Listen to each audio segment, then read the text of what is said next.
পুঠিয়া উপজেলার নাম বললেই সবার আগে যে নামটি আসে সেটি মহারানী হেমন্ত কুমারীর ঐতিহাসিক রাজবাড়ির। আছে জিআই পণ্য, মিষ্টি পানের দুর্গাপুর উপজেলা।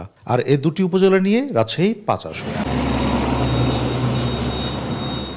আসনটিতে বিএনপির অধ্যাপক নজরুল ইসলাম মণ্ডল, জামাতের নুরুজ্জামান লিটন ও ইসলামী আন্দোলনের রুহুল আমিন দলের মনোনয়ন পেয়েছেন। তারা ভোটারদের মন জয় করতে ছুটছেন, দিচ্ছেন উন্নয়নের নানা প্রতিশ্রুতি।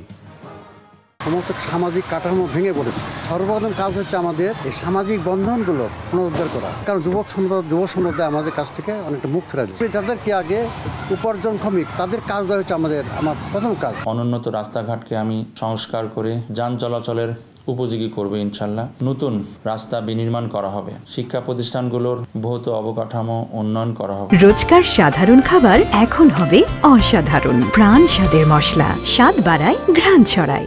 আমরা সর্বপ্রথম এলাকার উন্নয়ন, রাস্তাঘাট, মসজিদ, মাদ্রাসা, স্কুল, কলেজ সহ সংস্কার মান আরও বৃদ্ধি করা, রাস্তাঘাট এলাকার উন্নয়ন এই বিষয়ে আমরা বিশেষ গুরুত্ব দিব।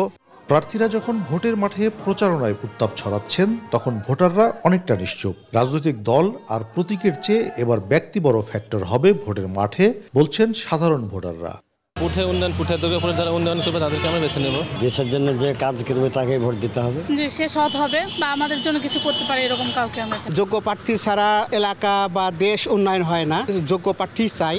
রাজনৈতিক বিশ্লেষকরা বলছেন, উন্নয়নের প্রতিশ্রুতির পাশাপাশি ভোটারদের পাশে থাকার সক্ষমতার উপরেই এবার ভোটের হিসাব নির্ভর করবে।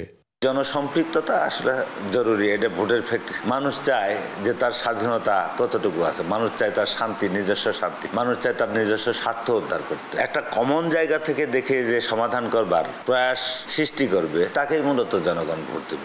রাজশাহী ৫ আসনে মোট ভোটার ৩,৪৯,১৮০ জন। এবার সুষ্ঠু পরিবেশে ভোট দিতে চান তারা।